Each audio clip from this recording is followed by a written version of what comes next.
오늘은 말씀을 기준으로 살면 옳고 그름을 분별할 수 있다. 말씀을 기준으로 살면 옳고 그름을 분별할 수 있다라는 주제로 하나님의 마음을 알아가도록 하겠습니다. 지난 시간에는 말씀을 기준으로 살면 모든 세대가 하나 될 수 있다고 설명을 드렸습니다.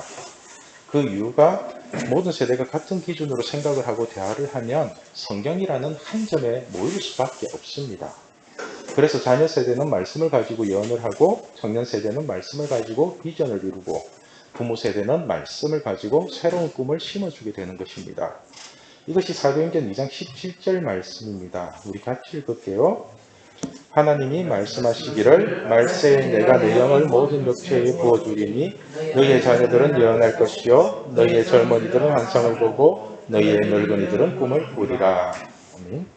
자녀들이 예언을 한다는 것은 말씀 자체가 예언의 말씀이기 때문에 여러분들이 말씀 안에서 살아간다는 뜻이고요. 젊은이들이 환상을 본다는 것은 하나님이 주신 비전을 이룬다는 것입니다. 환상을 영어 성경에서 보면은 비전이라고 되어 있습니다. Your young man will see vision 이렇게 되어 있거든요. 그러니까 젊은이들은 하나님 주신 비전을 이룬다는 뜻이죠. 그리고 늙은이들은 자신이 이룬 비전을 가지고 자녀들에게 하나님의 말씀은 반드시 이루어진다는 꿈을 심어준다는 거거든요. 그렇죠? 그래서 하나님의 말씀으로 하나가 되면은 자녀 세대나 청년 세대나 부모 세대가 모두가 하나 될 수 있다는 것입니다. 그런데 이렇게 모든 세대가 하나 되는 조건이 바로 성령을 받으라는 거예요. 성령을 받으라. 성령을 받는다는 게 뭔가 특별한 현상이 일어난다기보다는 세상 말을 듣고 살아가는 인생이 말씀을 기준으로 살아가는 인생으로 바뀐다고 보시면 돼요. 요한복음 20장을 보면은 예수님이 십자가에 죽으시고 부활하신 후에 제자들에게 나타나서 가장 중요하게 하시는 말씀이 성령을 받으라는 겁니다. 성령을 받으라. 요한복음 20장 22절 우리 같이 읽을게요. 이 말씀을 하시고 그들을 향하사 숨을 내쉬며 이르시되 성령을 받으라. 자, 예수님이 제자들을 향해서 숨을 내쉬면서 성령을 받으라고 하십니다. 성령을 받으라. 여러분은 이 말씀을 들으면서 혹시 오버랩이 되는 말씀이 있으세요? 다른 말씀하고? 저는 이 말씀을 읽다가 갑자기 창세기 2장 7절 말씀이 생각나더라고요. 창세기 2장 7절 말씀에 보면은 여호와 하나님이 땅의 흙으로 사람을 지으시고 생기를 그 코에 불어넣으시니 사람이 생명이 되니라 이렇게 얘기하시거든요. 그러니까 태초에 하나님이 흙으로 사람을 만들고 난 뒤에 생기를 불어넣어 주기 전까지는 저와 여러분은 아무것도 아닌 그냥 흙덩이에 불과한 거예요. 그런데 하나님이 생기를 불어넣어 주니까 아무것도 아닌 흙덩이가 살아있는 영이 되는 거거든요. 마찬가지로 부활하신 예수님은 태초에 하나님이 사람에게 생기를 불어넣어 주듯이 우리에게 성령을 받으라고 명령하는 겁니다. 왜냐하면 이 성령을 받아야지 좀비처럼 살아가고 있는 여러분들이 하나님의 말씀으로 살아갈 수 있기 때문입니다. 여러분, 성령은 무당들이 신내림 받듯이 그렇게 그런 게 아닙니다. 말씀을 믿고 싶어하고 말씀을 알고 싶어하는 사람에게 주시는 하나님의 선물이에요. 선물. 성령을 쉽게 표현하면 말씀의 영이거든요. 말씀의 영. 그래서 성령을 받는다는 것은 우리의 마음과 생각이 하나님의 말씀으로 가득 채워진다는 뜻입니다. 우리의 생각이 말씀으로 가득 채워지면 가장 먼저 나타나는 현상이 옳고 그름을 분별할 수 있는 권능이 생깁니다. 무엇이 옳은지 무엇이 그른지가 보여요. 성령을 받은 사람이 회개를 하는 이유도 자신의 잘못이 그냥 보이거든요. 그냥 아무렇지도 않게 지었던 죄들이 진짜 죽을 죄라는 걸 깨닫게 돼요. 그래서 예수님은 제자들에게 성령을 받으라고 하시고는 23절에 아주 놀라운 말씀을 하십니다. 우리 요한복음 20장 22절 23절 말씀을 같이 읽겠습니다. 자, 이 말씀을 하시고 그들을 향하사 숨을 내쉬며 이르시되 성령을 받으라. 너희가 누구의 죄든지 사하면 사하여질 것이요 누구의 죄든지 그대로 두면 그대로 있으리라 하시니라. 참 놀랍죠? 그죠? 여러분, 성령을 받은 사람이 누구의 죄든지 용서를 해주면은 그 사람은 용서를 받게 되고 용서를 해주지 않으면은 그 죄가 그대로 있게 된답니다. 한마디로 성령을 받은 사람은 예수님과 거의 똑같은 권세를 가지게 된다는 거예요. 이처럼 성령님이 대단한 이유는 성령님 자체가 하나님의 영이고 예수님의 영이고 말씀의 영이기 때문입니다. 로마서 8장 9절 말씀을 보면은 만일 너희 속에 하나님이 영이 거하시면 너희가 육신에 있지 아니하고 영에 있나니 누구든지 그리스도의 영이 없으면 그리스도의 사람이 아니라고 말씀을 합니다. 그러니까 하나님의 영이 우리 안에 있다면 우리는 세상의 지배를 받는 것이 아니라 말씀의 지배를 받게 된답니다. 그리고 우리 속에 하나님의 영이 없으면은 교회를 백날 다녀도 그리스도의 사람이 아니랍니다. 이처럼 우리가 성령을 받게 되면은 우리의 기준이 바뀌어 버립니다. 말 같지도 않은 하나님의 말씀이 믿어지기 시작하고요. 그렇게 철석까지 붙잡고 있던 세상의 논리가 모두 엉터리라는 것을 깨닫게 됩니다. 그래서 하나님의 말씀이 기록된 성경이 이스라엘의 역사책이 아니라 나를 살리기 위한 하나님의 사랑 고백처럼 느껴집니다. 여러분, 성경이 어려워요? 성경은 절대로 어려운 책 아닙니다. 성경은 하나님의 마음을 수필처럼 기록한 책이에요. 수필처럼. 여러분, 수필이 뭔지 아시죠? 국어 시간 배웠죠? 그죠? 수필이라는 게 뭐 경험이나 느낌 따위를 일정한 형식에 얽매이지 않고 자유롭게 기록한 글이잖아요. 그래서 일기나 편지 같은 가벼운 글을 경수필이라고 하고, 그리고 뭐 논리적이고 객관적이고 무거운 글을 중수필이라고 하잖아요. 그죠? 미셀러니 에세이 이런 거 들어보셨죠? 그죠? 그래서 성경도 우리에게 일기나 편지처럼 가볍게 다가올 수도 있고, 논리적이고 철학적인 생각을 요구하며 무겁게 다가올 수도 있는 겁니다. 아무튼 우리가 성경을 기준으로 하나가 되면은 모든 세대가 똑같은 기준을 가지고 살아가게 되잖아요. 그럼 어떤 문제가 생겼을 때 그 문제를 해결하는 기준이 똑같잖아요. 기준이. 예를 들면은 대학 입시를 칠 때 똑같은 기준을 가지고 합격, 불합격을 나눠야 되는데 가산점이나 권력층들에게 유리한 기준을 가지고 합격, 불합격을 나눠버리면은 억울한 일이 많이 생기겠죠. 그죠? 그래서 청문회를 열 때마다 자녀 입시 비리 문제가 계속 생기잖아요. 사실 우리가 말씀을 기준으로 살면은 옳고 그름의 문제는 쉽게 해결할 수가 있습니다. 그런데 사람들은 각자의 욕심을 기준으로 살기 때문에 나에게 유리한 것이 옳은 것이 되고 나에게 불리한 것은 나쁜 것이 되는 것입니다. 지금 정치권들이나 모든 사람들이 싸우는 것을 보면은 무조건 내로남불의 논리입니다. 내로남불. 여러분, 공부 잘하면 착한 학생이고 공부 못하면 나쁜 학생이에요? 그렇게 생각해요? 그래서 인문계 가는 친구들은 중학교 때 공부 잘하고 착하게 살아서 인문계 가고, 실업계 가는 친구들은 중학교 때 공부 안 하고 개판치고 살아서 실업계를 가는 건가요? 그죠? 여러분들 그렇게 생각하고 있는 거 아니죠? 도대체 이런 기준이 어디서 나온 것 같아요? 성경의 기준에서 나온 것 같아요? 아니면은 어른들의 욕심에서 나온 것 같아요? 여러분들은 금쪽 같은 내 새끼를 보시나요? 금쪽 같은 내 새끼? 그죠? 어떤 친구가 저에게 묻더라고요. 전도사님은 금쪽 같은 내 새끼를 보시냐고, 금쪽이를 보냐고. 물론 제가 집돌이라서 TV 보면서 뒹굴뒹굴 도는 걸 진짜 좋아하거든요. 요즘 뉴스나 시사 프로그램을 많이 보는데, 주로 이제 TV 보면 뉴스나 시사 프로그램 이런 걸 많이 보는데, 요즘은 재밌는 드라마가 너무 많아요. 너무 많아요. 우리는 오늘부터 이거 보시나요? 재밌어요? 살인자의 쇼핑몰 보시나요? 이것도 재밌어. 이병헌이 나오는 우리들의 블루스 이것도 재밌거든요. 아무튼 이 친구가 전도사님이 보시기에는 누구의 잘못 같냐고 묻더라고요. 말 안 듣는 금쪽이의 잘못이에요? 아니면은 양육하는 부모의 잘못이에요? 이렇게 묻는데, 여러분은 금쪽이 볼 때마다 누구 잘못인 것 같아요? 저는 100%라고 말하기는 뭐하지만은 거의 대부분이 부모의 잘못 같아요. 그렇게 생각하거든요. 그 이유가 뭐냐면은 오은영 박사는 이제 의사이고 이쪽 계통이 전문가니까 심리적으로 상담을 하는데, 비전문가인 저는 아주 단순하고 쉽게 예를 들어 볼게요. 제가 어떤 친구랑 토요 모임에서 피자 한 조각을 먹고 난 뒤에 밥이 먹고 싶다고 해가지고 육안에 닭갈비를 먹으러 갔어요.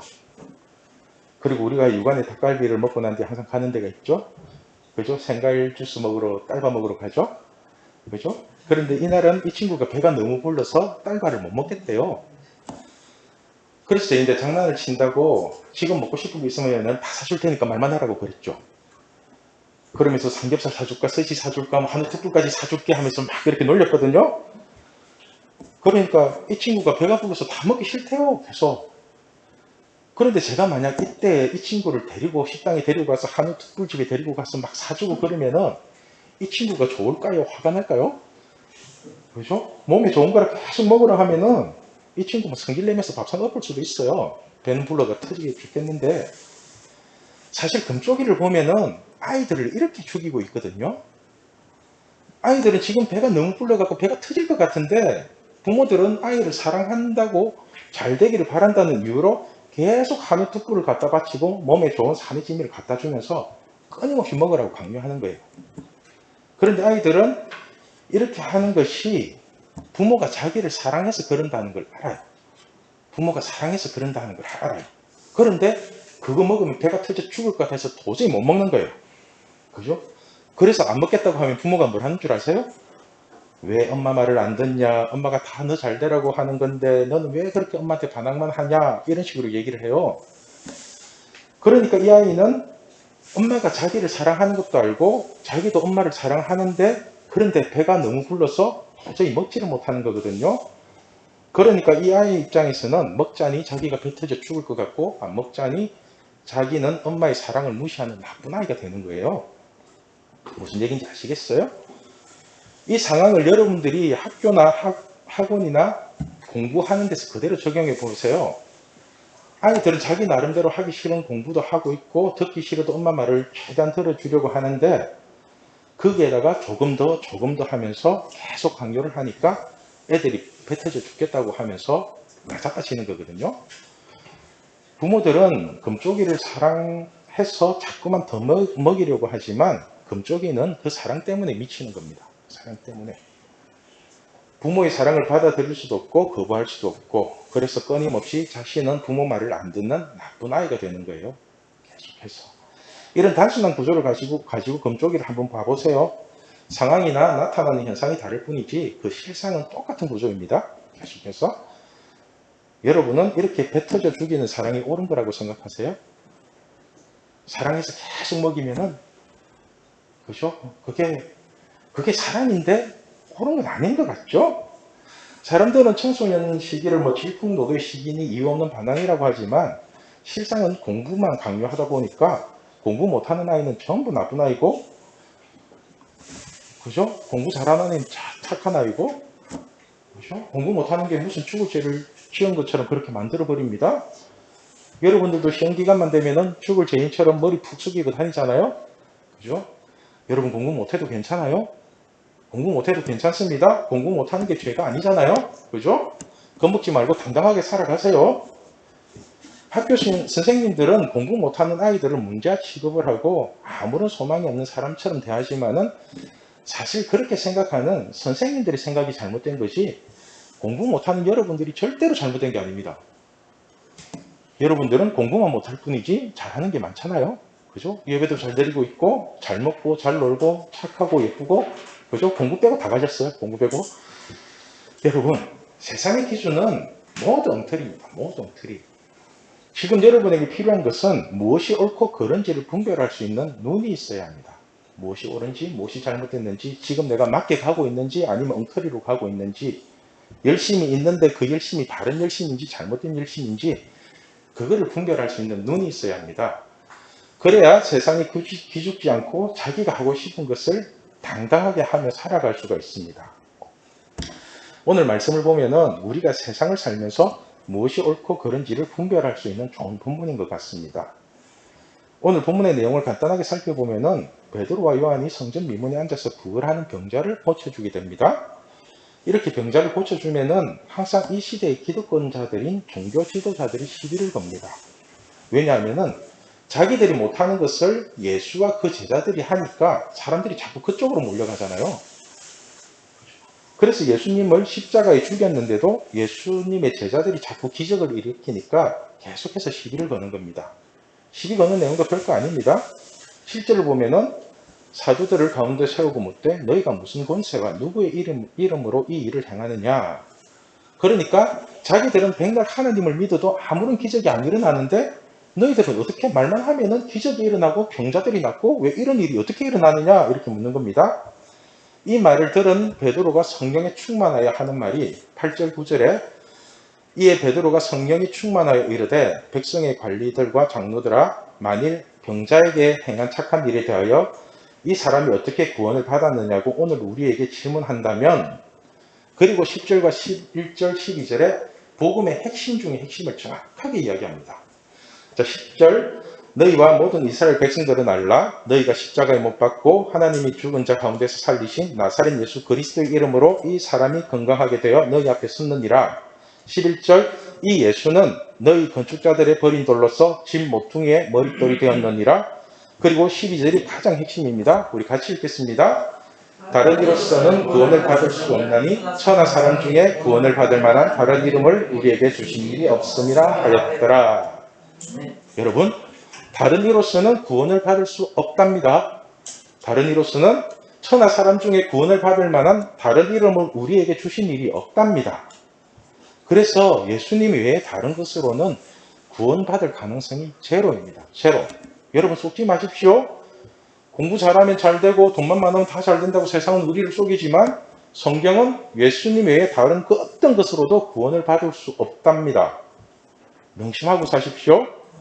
이 말을 들은 종교 지도자들이 다 맞는 말이니까 아무런 반박도 못하고 한다는 짓이 예수의 이름이 사람들에게 더 이상 퍼지지 않도록 그들의 입을 막자는 겁니다. 그들의 입을 막자. 17절, 18절 이것이 민간에 더 퍼지지 못하게 그들을 위협하여 이후에는 그 이름으로 아무에게도 말하지 말게 하자고 그들을 불러 경고하여 도무지 예수의 이름으로 말하지도 말고 가르치지도 말라 하니.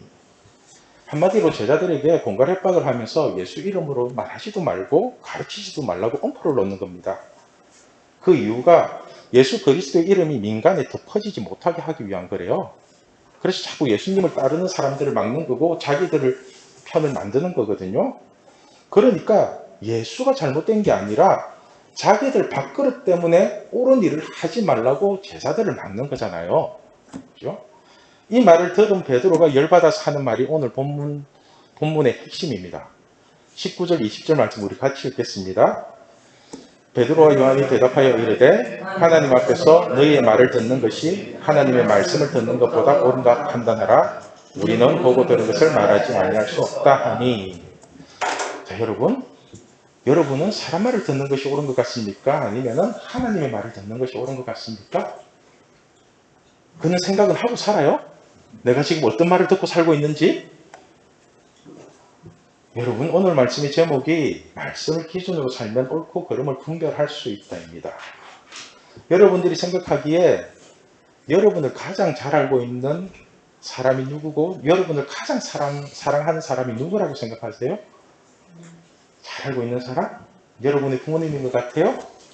자기 자신인 것 같아요? 아니요. 네, 바로 우리의 아빠 아버지 되신 하나님입니다. 우리 아빠 아버지 되신 하나님입니다. 우리를 가장 사랑하시고 우리를 가장 잘 아시는 하나님이 오늘 본문을 통해서 하시는 말씀이 사람 말을 듣지 말고 하나님의 말씀을 듣고 사는 것이 옳다고 얘기를 하는 겁니다. 아시겠어요? 여러분, 우리가 사람들의 말을 듣지 않고 하나님의 말씀으로 살려고 하면 많은 어려움이 따릅니다. 사도 바울이나 예수님의 제자들이 고난을 받고 순교를 당했던 이유도 사람들의 말을 듣지 않고 하나님의 말씀을 따랐기 때문입니다. 지금 여러분들이 말씀으로 살고 있다면 옳은 삶을 살고 있습니다. 어떠한 고난이 오더라도 참고 견디고 그대로 나가십시오. 그러면 시간이 지날수록 좋은 일이 생길 것입니다. 그러나 지금 여러분이 말씀으로 살지 않고 사람들의 말을 듣고 산다면 그릇된 삶을 살고 있는 것입니다. 지금이라도 당장 멈추시고 말씀으로 돌아오십시오. 말씀만이 여러분을 올바른 삶으로 인도하고 말씀만이 여러분을 행복한 삶으로 인도할 것입니다. 우리 신앙교회 중고등부가 항상 하나님의 말씀을 기준으로 옳고 그름을 분별하는 복된 인생을 살아가길 소망합니다. 예, 기도하겠습니다. 우리